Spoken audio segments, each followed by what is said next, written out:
Good afternoon, Canucks fans, and welcome back to another episode of Canucks Conversation, which is brought to you by Bet365, a proud partner of the show. Open an account with Bet365 today and bet on a huge range of markets. Whatever the moment, it's never ordinary at Bet365. Be sure to use code NATION when you sign up for an account. My name is Dave Virgilli. I am joined by Harman Dial, noted smart individual Harman Dial, as we established on yesterday's show. Harman, the numbers are in. Elias Pettersson looked great on Natural Stat Trick. I read his numbers all in the Statsies today at Canucks Army. He had a phenomenal game last night, according to Natural Stat Trick. Why does it not feel like that was a phenomenal game for Elias Pettersson? Is my eye test lying to me? I thought he started that game sluggish. He scored the power play goal, which is great. He's shooting. Scores a power play goal. Why did I not feel like Elias Pettersson played extremely well last night?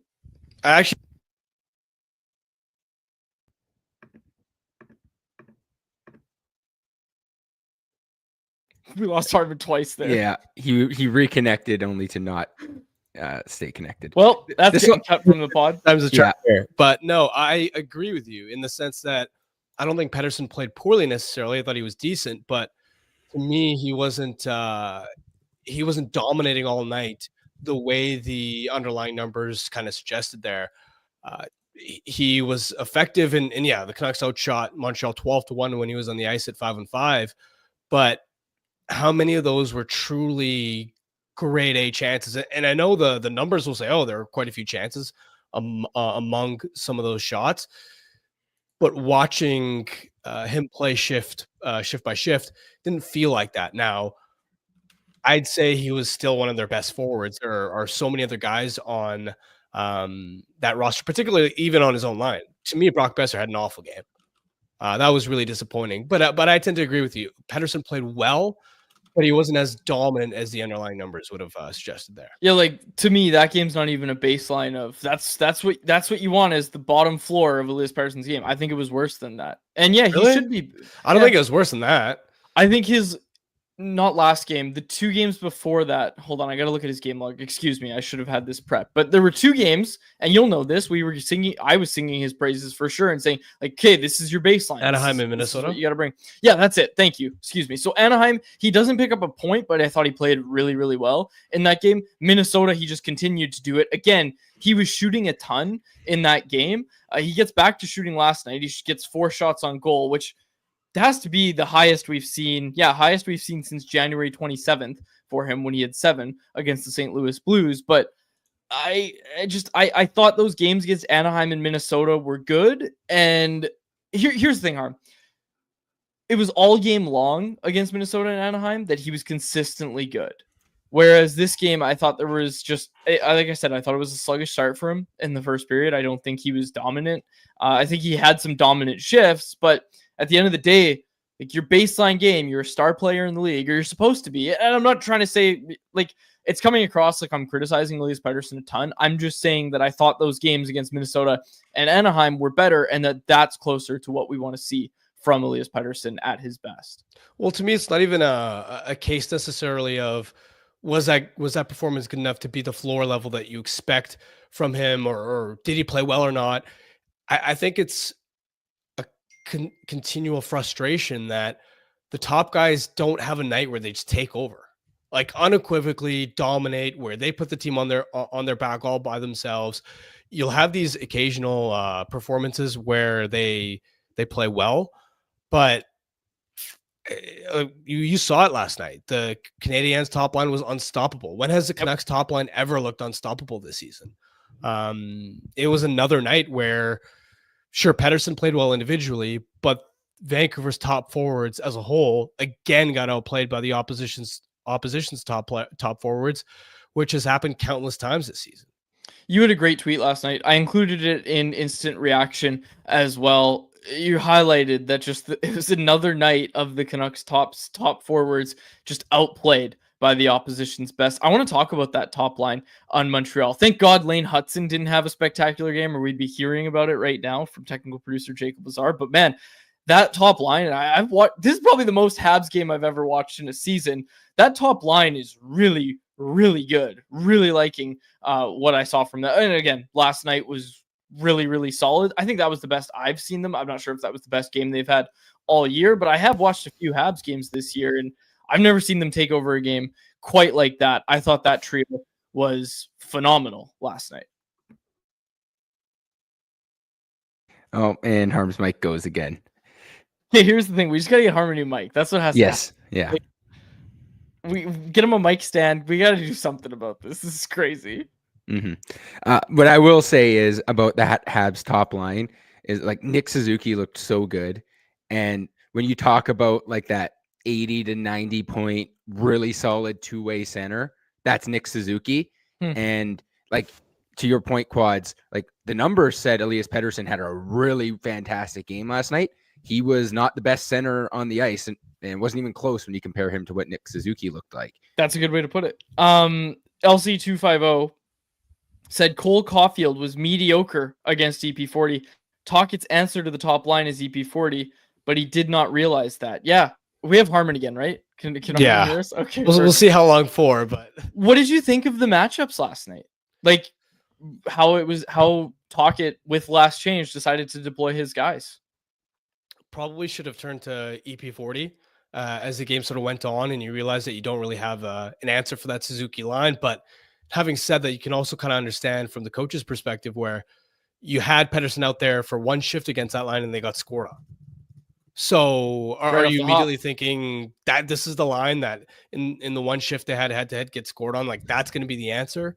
I would have still liked to see Pettersson's line get that opportunity, but at the same time, I can understand why the coaching staff would sort of look at that and go, don't feel that comfortable. To me, it's not so much the matchups. What I'll say as far as not being impressed from a coaching standpoint is we can talk about the lack of scoring till the cows come home, right? We know they're trying to win these low event style games. To me, if you're going to try and win those types of win in that type of fashion, you cannot be this leaky off the rush defensively. They've only been okay defending the rush this season. There have been pockets of the season where they've done it really well. There have been pockets of the season where they've been permissive in transition defense.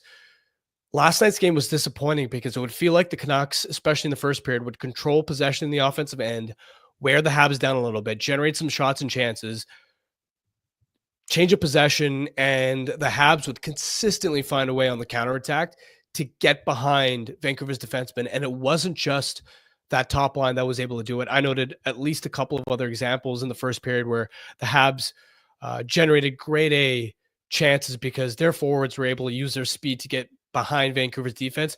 If you're going to be a low event team, if you're going to play a defense first system, you cannot be that permissive defensively. You just can't. It was moments, right? Like Tocchet post-game was talking about the breakdowns. There were some defensive breakdowns. Again, I don't know how much we have to highlight every single one, but I believe it was the third goal. Dakota Joshua, who I thought had a good game. I like Dakota Joshua. We're going to talk about him as well as we continue to talk about this game. Dakota Joshua goes off for a change. Then Myers pinches, and then you're left with a 2-on-1. Pucks in the back of the net. Like that kind of thing can't happen. And ultimately, that's what it comes down to is I know everybody's going to bemoan the low event style and what we saw last night, but like if you don't have those breakdowns, you probably win that game. And I'm not sitting here saying, oh yeah, of course you want to grind out that game and that's the best way to win games. I just looked at it and said, okay, I see some frustration and it makes sense.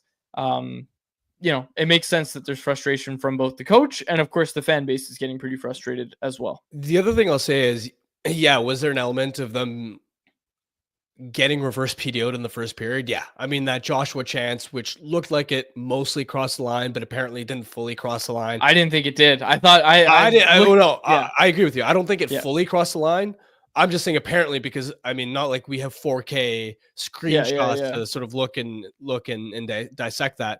But that was, I mean, an inch away from being a goal. Suter hits the post. Joshua hit the post himself earlier in that first period. But I'll also say in the third period, they had no push. They barely had any shots on goal, yet they sort of got fortunate where Phil Pronik point shot goes in. Pettersson seeing Irish shot from long distance on the power play goes in. The bounces that they didn't get in the first period, they were fortunate to get in the third period that made the game in the end look closer than it should have been, considering the Canucks didn't really spend much time in the Canadiens' end. They weren't actually attacking and forcing the Canadiens on their heels. To me, the chances that the Canucks generated, imagine a scale from 1 to 10, right? 10 being the most dangerous type of scoring chance there is. 1, of course, being not threatening at all. To me, especially in the first period, they were piling up chances that were somewhere between a 5 to 7 on the danger scale. And it was mostly coming from bottom 6 grinders. So when you're watching the game, it looks dangerous. It looks threatening. But in reality, it's not actually that dangerous if you're just piling up from your bottom 6 grinders who aren't actually good finishers, these medium danger type of looks, because the analytics will say the Canucks generated chances in bunches. Their expected goals were super high, that they were unlucky. But look at their individual expected goal leaders on natural stat trick. How many of those are guys that you expect to be high-end finishers? On that list, in order, you've got Dakota Joshua, Pia Suter, Drew O'Connor, Elias Pettersson, who scored, Teddy Bluger, and Nils Höglander. It's just a list outside of Pettersson of bottom 6 grinders who struggle to finish their chances. We're going to talk to anyone else about what's at the root of the Canucks scoring problems. I think that's going to get brought up in that segment. So we'll get to that soon. As we kind of shift gears here, Canucks are back in action tonight against the Calgary Flames.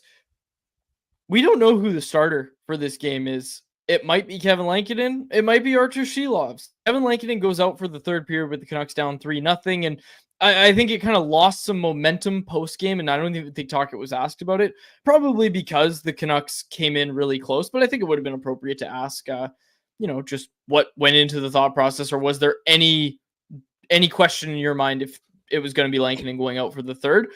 I didn't think Lankinen played especially well in that game, so I thought it would have made the decision easier to pull him for the third and save him for this pivotal matchup tonight. I thought he was just okay. He wasn't bad. He wasn't great, but yeah, I thought he was just okay. And again, you make the save on the first one because you're not sliding too much. Different game.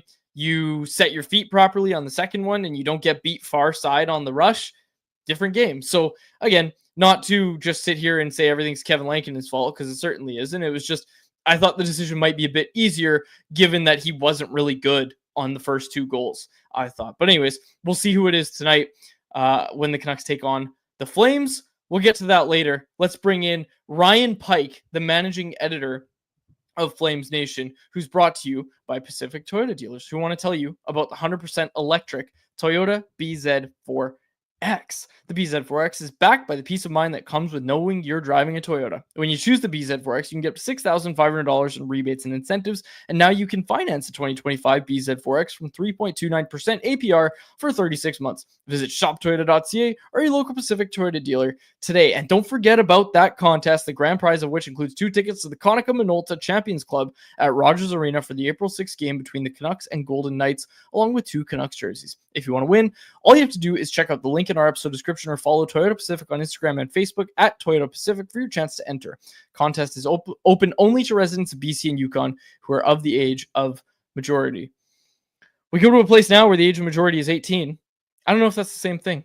Is that the same thing? Ryan Pike joins us now, managing editor of Flames Nation. Ryan, what's the difference between drinking age and age of majority? Age of majority is when you can vote. Drinking age is when you can drink. So it's age of majority. I think nationwide is 18 for voting, and it's 19 to whatever for various other things. But it's 18 there. Thanks for joining us today. Us in Quebec, we're the cool provinces. Love it. Thanks for joining us today, Ryan. What's going right for the Flames right now? Dustin Wolf. It's weird. So there's a weird phenomenon in Calgary that's just come up this week, and I'm just going to complain about it because I love complaining. You know me, Quads. Half the text you get from me are complaining.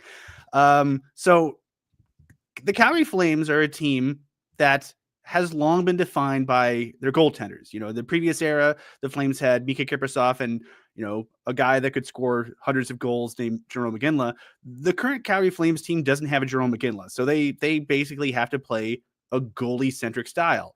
And as a result, they really lean on Dustin Wolf, and to a lesser extent Dan Vladar. And Dustin Wolf has been spectacular this year. I don't think that we can say enough about how damn good Dustin Wolf has been, to the point where Flames fans, I think, are getting in their own heads a bit about, hey, how come we haven't given Dustin Wolf the Calder Trophy already?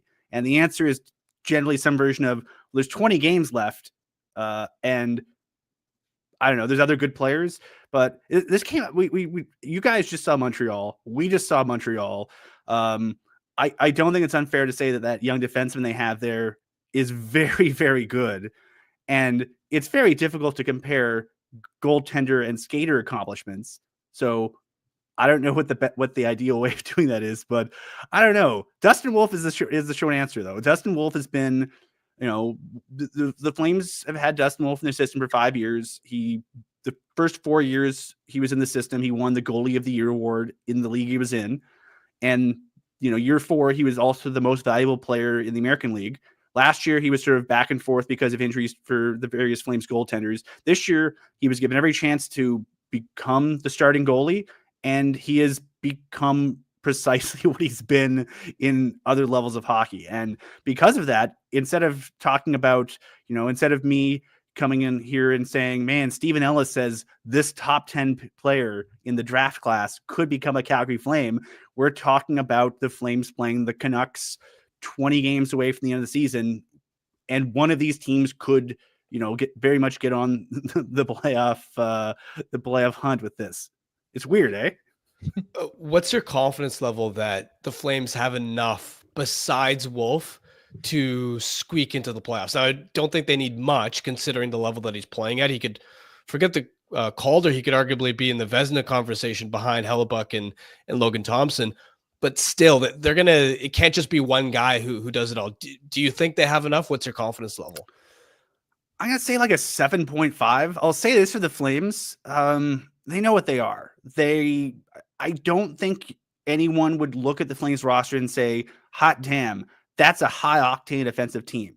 But then I think the nice thing is the Flames have really, I think they had that tough year last year where the team was basically disassembled mid-flight and they had to figure out a way to survive. And this year, because the noise has been down, they've just been able to sort of focus on themselves. And the thing I think they've realized is we got to do this as a group. They don't have anyone that can save their bacon outside their goalie. They can't, we always make the comparison to the team up north. The Edmonton Oilers can outscore the mistakes. I think the Vancouver Canucks have enough horses when everyone's playing to their capabilities to outscore their mistakes. The Calgary Flames can't outscore their mistakes. And so they have to play a system that really grinds it out, clogs up the middle of the ice, turns the game into a bit of a slog, and then they just wait for the other team to make mistakes and then they pounce. And they have to be opportunistic and they have to be very comfortable playing in low-scoring games. There's been maybe a handful of games this season where the Flames have tried to run and gun, and it has not gone well. And I think, they've had those games sort of in the back of their minds. And I think the nice thing is the coaching staff led by Ryan Huska can point to the games where things have gone off track and say, boys, if you try to get all fancy here, it ain't going to work. Think about these games, the Vegas games, Utah, Florida on the last road trip. It ain't going to go well for you. So you got to play this way. And because they're having success with it, I mean, this was supposed to be a painful year for the Flames. This was supposed to be an 82-game death march, ending with them getting a top 5 pick, and nothing of consequence is going to happen this year. And it's a proud group in that room, and they started the season saying, don't write us off. And I think now they sort of see the finish line in place, and I think that might actually just bolster their resolve. So, are they a high-octane offensive team? Hell no. Do they need to be successful with the playing style they've embraced? I'd argue no. I think they score just enough goals to eke by, and I think they're comfortable with that. Now, that tells me that tonight might be the most boring game of hockey ever played, because we just flashed a graphic that the Canucks are 32nd, dead last in the league in goals scored since January 1st, and the Flames are 31st in goals scored since January 1st. What is this game going to come down to tonight? Like, what are we going to see here? Special teams. I think if you're the Flames, You're going to try to avoid taking penalties because you have a bottom 5, bottom 6 penalty kill. It's gotten a lot better in the last few months now that Trent Cull's on the staff. I know that's a familiar name to some Canucks fans. Trent Cull previously was with the Canucks. He was with the Wranglers last couple years due to some family issues for Flames assistant coach Brad Larson. The Flames called up Trent Cull from the farm team, and so he's been running their penalty kill, and it's gotten much more effective. I don't think they've allowed a power play goal in the month of March. So they're getting some progress, but they're a team that, when the Flames can keep it 5-on-5 and just allow the teams to make mistakes in front of them and pounce, they're pretty good. When they have to get into a bit of a track meet and they involve special teams a bit too much, it ain't too good. So I'd say if you're the Flames, you're trying to keep it slow, you're trying to keep it boring, and you're going to try to maybe eke out a goal on the power play. And I think this is going to be a 1-goal game in either direction.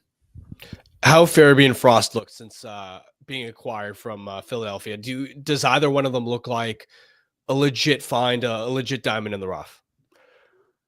I'd say both of them have been pretty good. Farabee got off to a bit of a slower start, but the Flames sort of see another Blake Coleman in him. He's been playing with Michael Backlund, Blake Coleman on their checking line, and they'll probably see a lot of Elias Pettersson tonight. Simply put, the Flames have used Michael Backlund as sort of a blanket to smother good players for pretty much the last decade. And Coleman's been, his sidekick the last few years. And, long term, I think the Flames probably look at Joel Farabee and see a guy that could do that for them and maybe chip in a bit more offense than Backlund has. I think he probably is basically their next Coleman if all goes well. But for Frost has been pretty good. He's been good on the power play. I think he's still figuring out his niche on the team. He's playing behind, really 5-on-5. He's playing behind both Nazem Kadri and Michael Backlund. So he's sort of getting sort of a mixed bag in terms of deployments. And I think he's trying to figure out what his niche is on this team. I think Coleman has found, or Farabee, Coleman's 2.0 has found, I think, more of a niche right away. And Farabee scored a couple of very nice goals the last 2 games. So I think that's something that Flames fans are looking forward to. But it's been a bit of adjustment for them, but they're both starting to look like they fit really well into the Flames system. Ryan, what's the vibe like out there? Like, in terms of the future of the franchise, how do fans feel about what's going to come in the years ahead? Is this a one-off? Where are Flames fans at here? I say cautious optimism. I mean, the Flames under Brad Treliving had a great leap forward in 14-15, and then they crashed down to earth in 15-16, and then they had another leap forward in 16-17. And then back, like they've been yo-yoing back and forth between overachieving and underachieving. So the Flames this year with no expectations just came in and were able to do their thing. And I think they're trying to prove a point to people.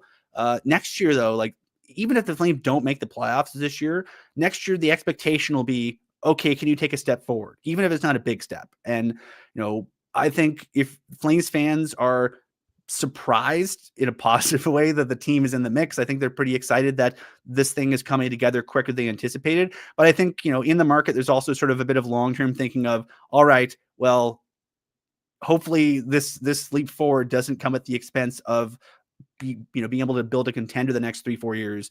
And also, yeah, we've seen this movie before, and they've usually the great leap forward followed by a bit of a crash down to earth. And if the Flames can figure out a way to mitigate the crash down to earth, even if the 25-26 season is them coming back with a team that is basically as good and they don't backslide, I think that'll be seen as a big accomplishment in this market.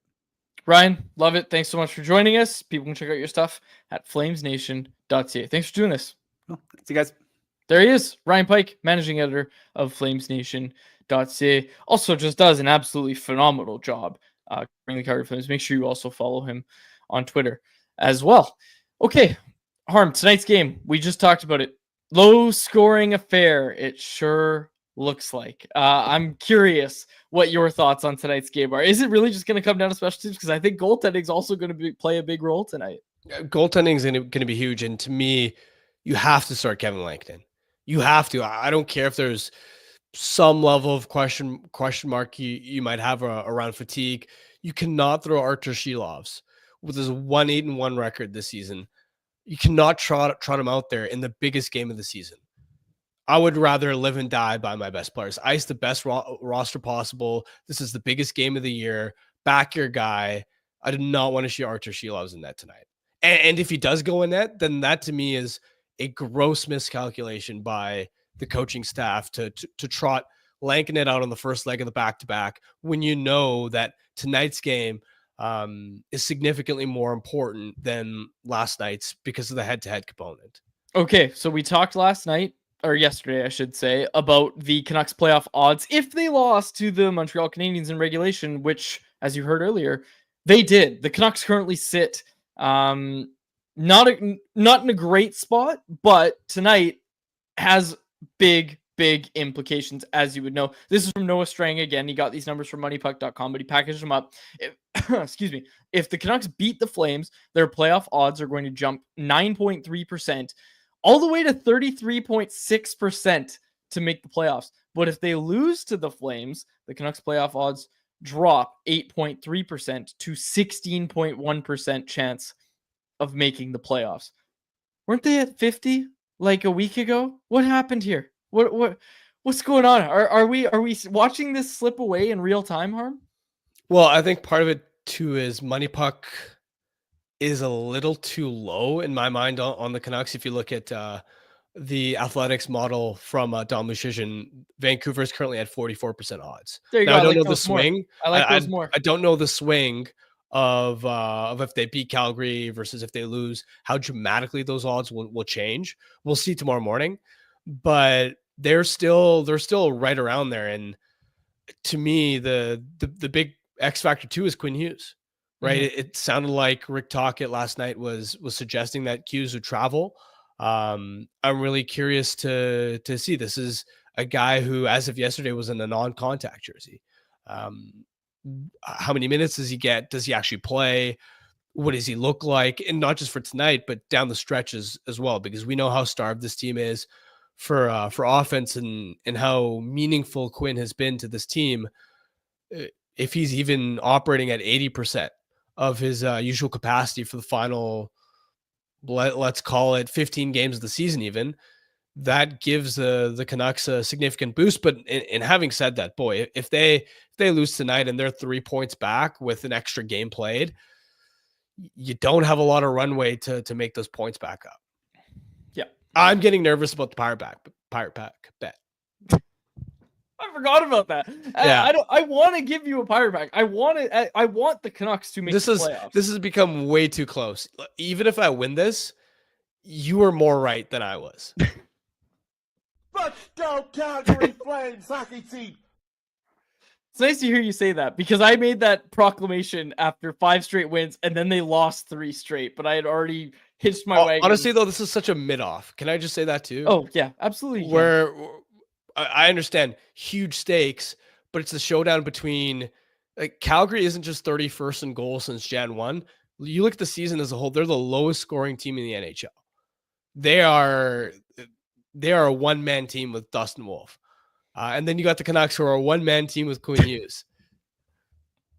Minus, 19 goal differential for the Canucks? 21, minus 21 goal differential. Yep. You take the Flames forwards over the Canucks forwards, right? I don't. We've gotten to this point that you have to think about it. Like, start of the year, think about that question. No. Like, Huberdeau and Kadri are playing great. They've been awesome for the Flames this year. And the Flames as a whole, their forward group has had that buy-in. You add Frost, Farabee to this team. These are two of the worst forward groups in the NHL as far as top 6 punch. Yes. We just talked about it. 31st and 32nd in goals for since January 1st. Could be a bloodbath tonight, folks. I honestly, I'm not even sure what to expect tonight because sometimes you're like, oh, it's going to be a trap game. It's going to be lock it down. Both sides are going to try to lock it down. And then both sides are just like, all right, well, we're going to just catch you off guard and play run and gun. And then it turns into a track meet. So that's obviously what we're hoping to see. Flames tonight. Also have a huge rest advantage. They haven't played since Saturday.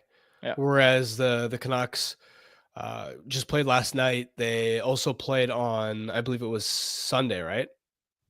Yep. So they've Flames are going to be well rested, and I mean they don't have the scariest roster, but the most significant part there is having a rested Dustin Wolf. Yep, absolutely. Okay. Anything else you want to say about the game before we get to anyone else?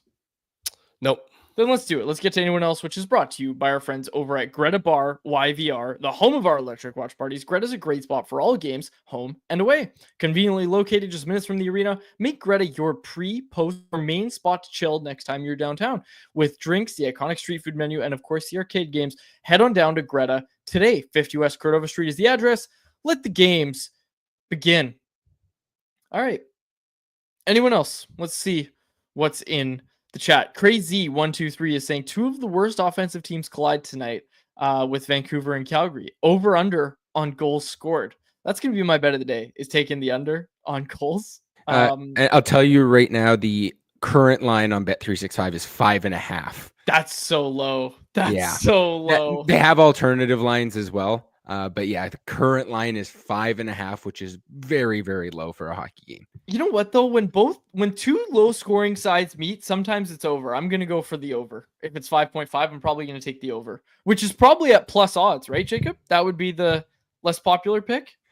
Yep. It would be over. Would be plus 100.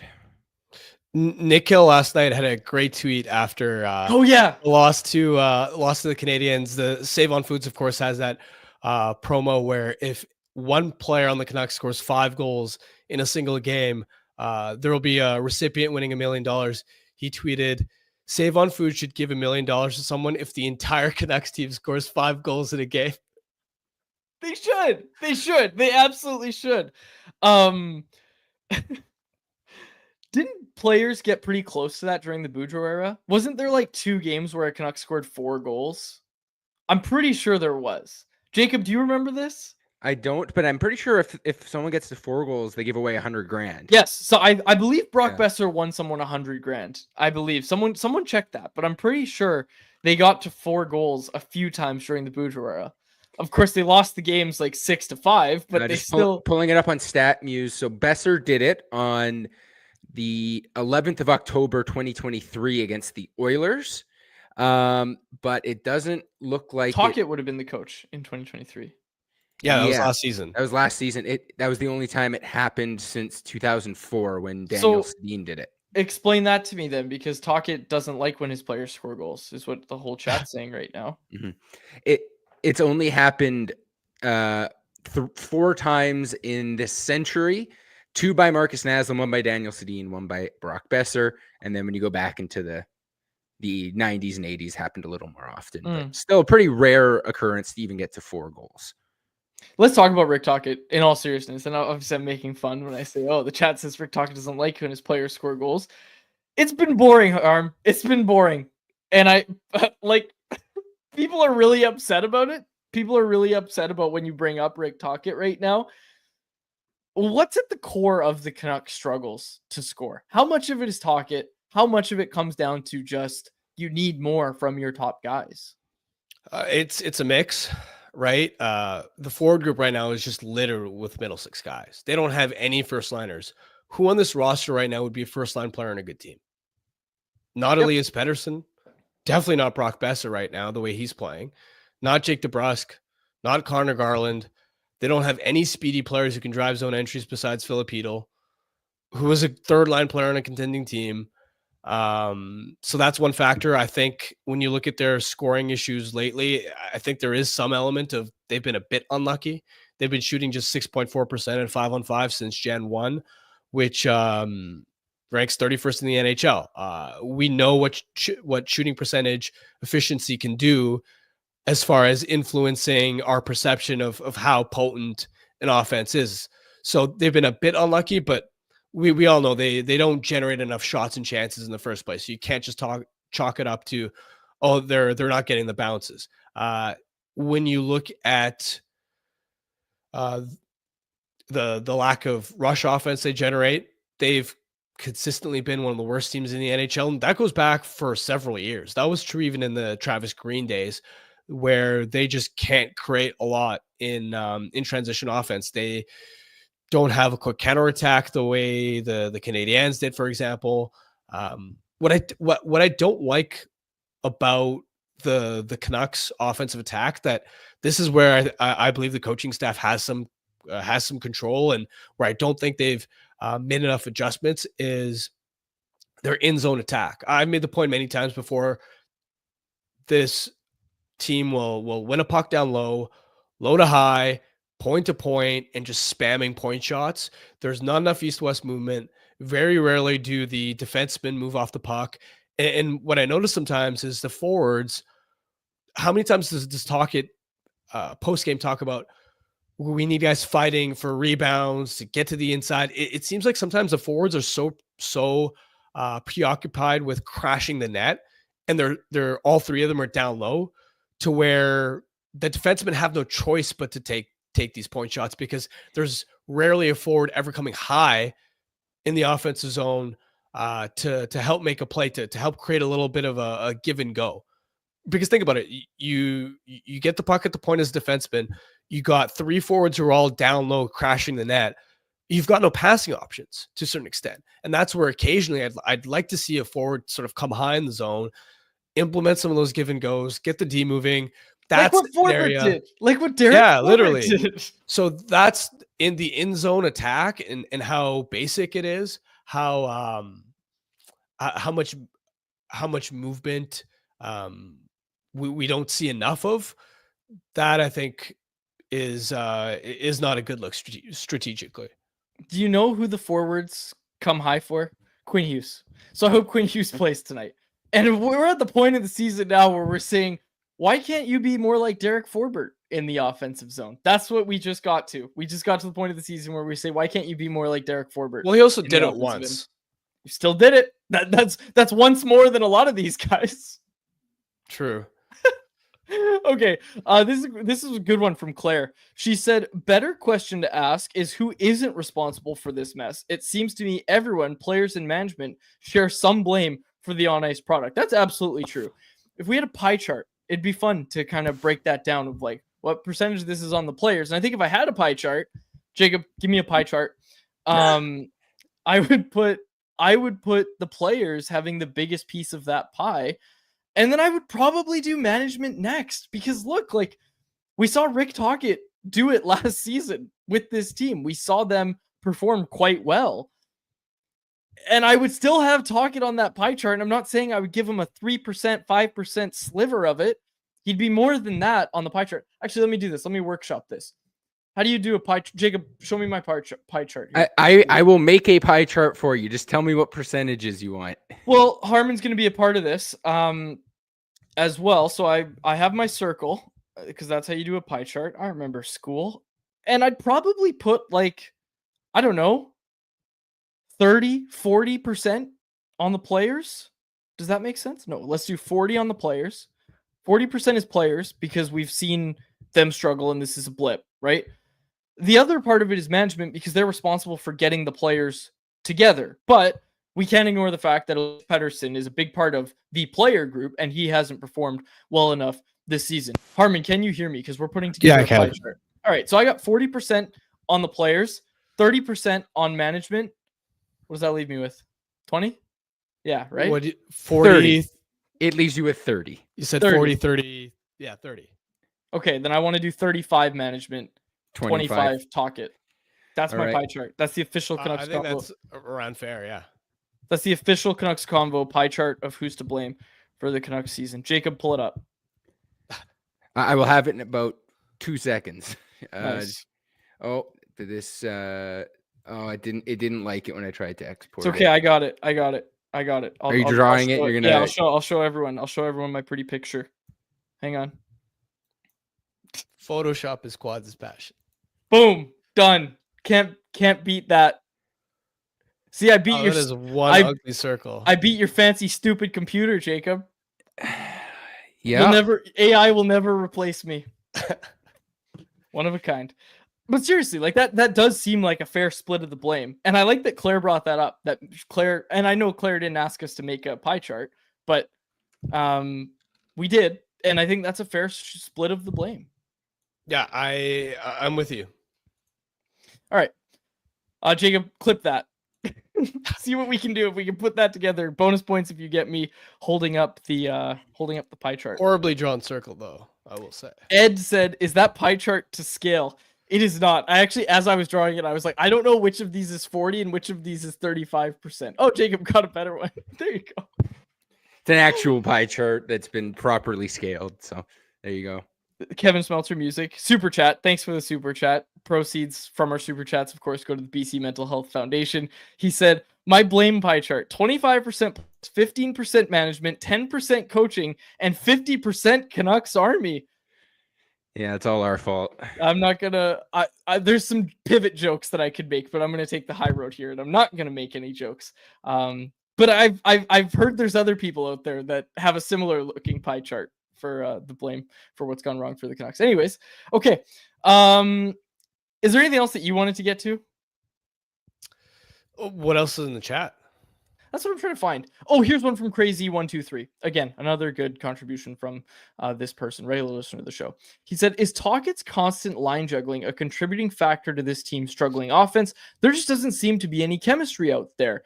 I'm not going to come out and say, no, it's not, because I think Tocchet sometimes does juggle his lines and doesn't have the best combinations out there at any given time. Again, we talked about the matchups at the start, but again, there's a reason he's the smallest part of this pie chart. I'm not going to say that that's the reason, but is it a contributing factor? Yeah, maybe.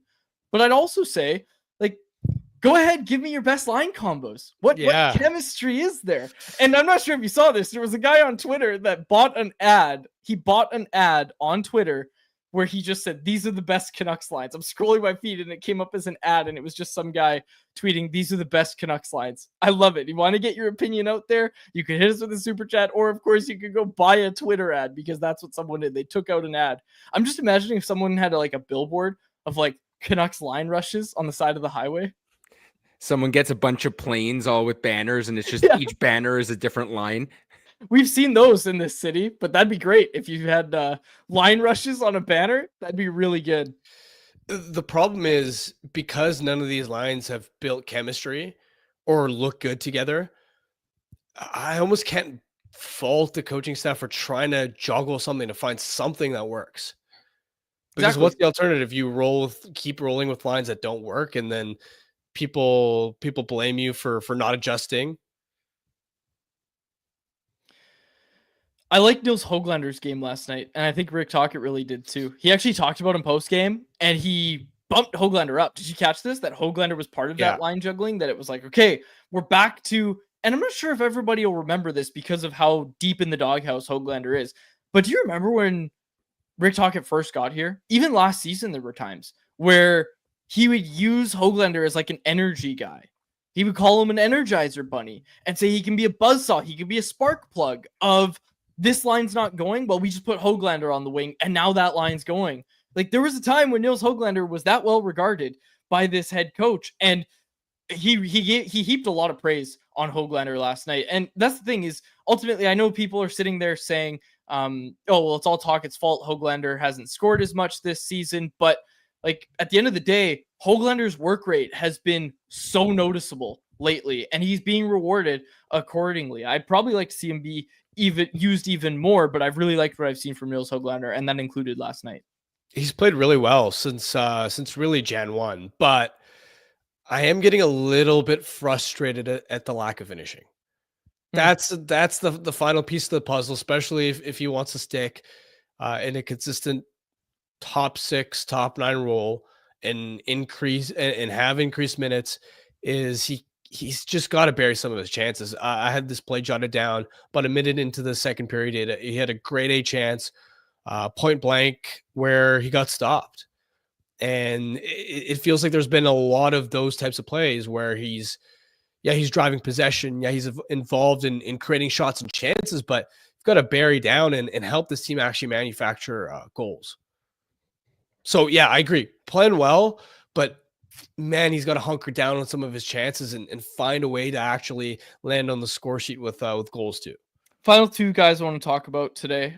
I talked about Joshua, so I feel like I've talked enough about him. I say it all the time. I think he's really starting to find his groove. Could have had 2 goals last night. Hits the post twice, or I guess a pad once.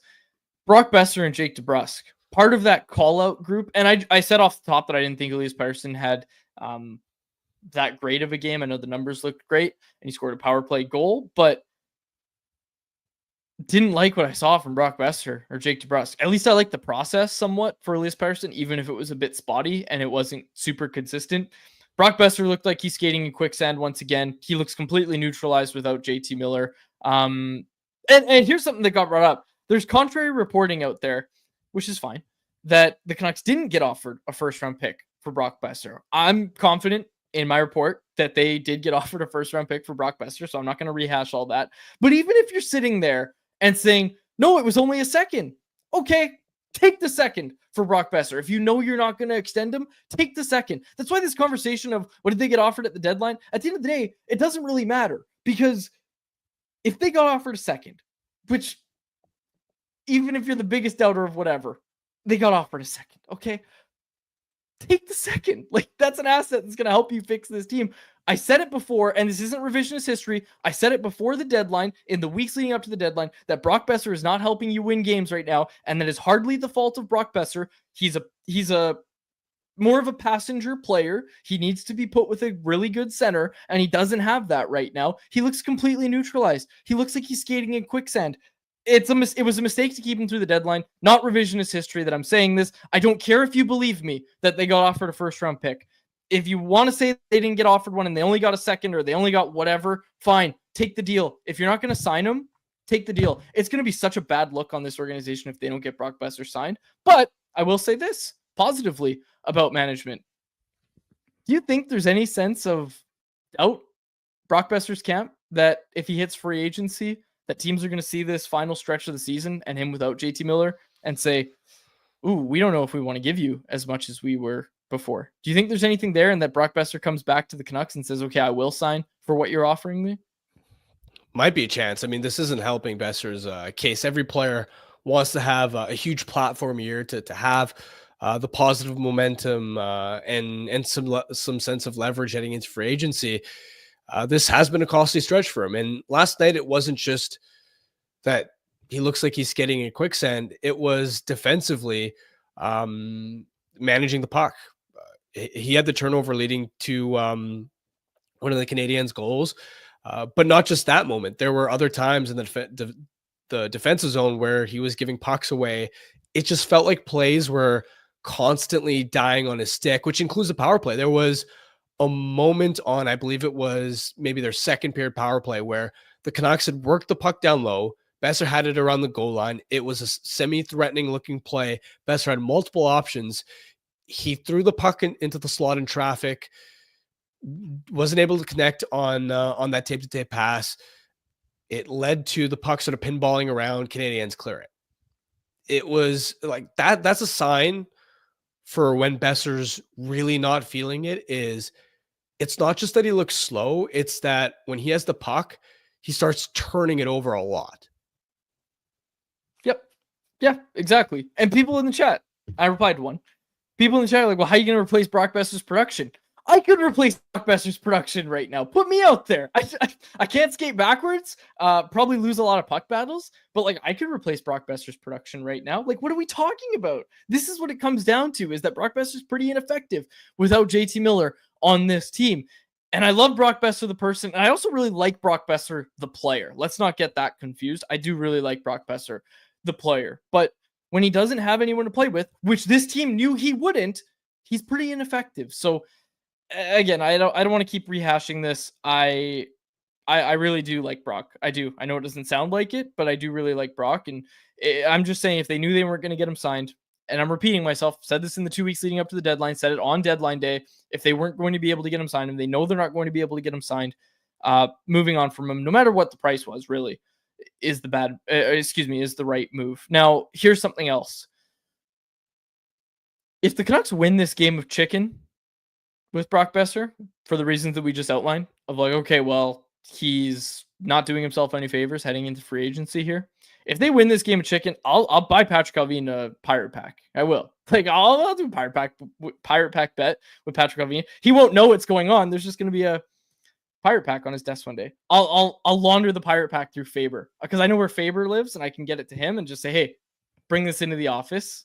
Pirate pack, no explanation.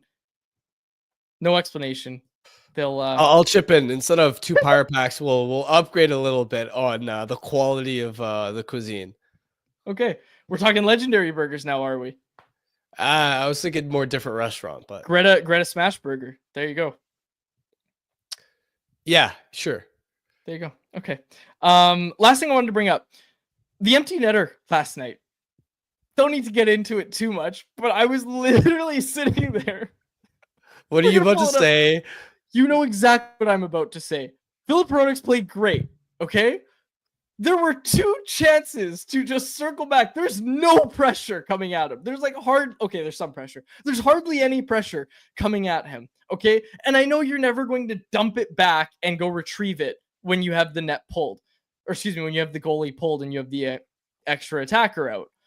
But this 2 opportunities to just reset a little bit, just bangs the puck up the boards and gives it back to the Habs. The first time the Canucks actually got it back, and then it was just immediately after that, just again, like, okay, hammered up the boards. Jacob, can you play it again?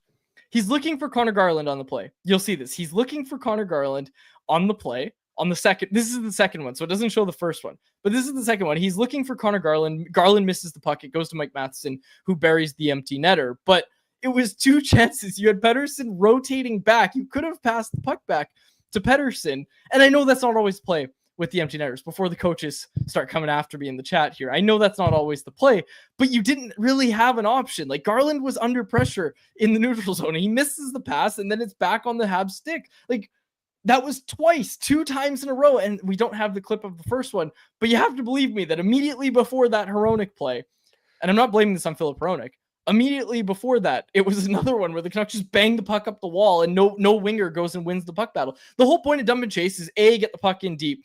B, wingers have to win the wall battle and they need to come up with the puck. And if that's not happening, all you're doing is turning over the puck. And that's what happened on the empty netter one. It was so frustrating. It was so frustrating to watch that happen in a 3-2 game. Sure, but by the time Hronek was attempting it a second time, they only had 20 seconds left on the clock. So you're in the mode of, we got to advance the puck. You're praying that Garland's able to get to that, get to it, help lead an entry. You don't have enough time. I don't think you have enough time in your mind to, let's loop it back to Pettersson. And wow, boy, our power play entries have been great. So this is we're gonna have a great time with the 6-on-5 entry starting in our own zone with less than 20 seconds left on the clock. I get where you're coming from, but at the same time, when you only have 20 seconds left, you're just trying to advance the puck, hoping Garland can get to it and create an entry that way rather than resetting in your own zone and trying to build back up the ice when you know that this group struggles on zone entries when they're up a guy on the power play in general, which sure, of course they weren't on the power play, but you know what I mean. Empty net situation. Again, though, it's twice. You just give the puck to the other team. I hate that. I don't want to see that. I don't want to see that with the goalie pulled. It is what it is. It happens. I know it's not that big of a deal, I suppose. I just wanted to bring it up. Okay. Anything else in the chat? Yeah, I don't think there's anything else. All right. Well, that concludes anyone else. Let's get to our Bet365 bet of the day, which is brought to you by our friends over at, you guessed it, Bet365. I announced it earlier. I'm taking it over 5.5 total goals tonight between the Canucks and the Flames. The Flames are pretty heavy favorites in this game as well, but we're taking over 5.5 total goals. You can get that over on Bet365, a proud partner of Canucks Conversation. Open an account with Bet365 today. Bet on a huge range of markets. Whatever the moment, it's never ordinary at Bet365. Be sure to use code NATION when you sign up for an account. Must be 90 plus to play. If you choose to play, please play responsibly. If we get a depressing 2-1 game, it is all your fault. After Harm, placing that bet. You of all people saying that is hilarious. You of all people saying that, it's going to be over. I'm taking a risk on that. Saying it's going to be over after these two teams are the worst in the league at creating chances or creating goals since January 1st. You of all people being the one to say that? Come on now. You should know better. You know what impact your bets on Canucks games have. I'm just glad you're starting to recognize it. Oh, come on. They've lost every time. You've bet on them on the money line this season. And I know you're not betting on them on the money line, but betting on the over is I feel like it's you're setting us up for a 2-1 game. We'll see. I think the Canucks and Flames are setting us up for a 2-1 game, Harm. I think the coaching staffs are setting us up for a 2-1 game more than I am. Yeah, you're putting the nail in the coffin though. Okay. Someone said I missed a super chat. Did I miss a super chat? Where'd it go?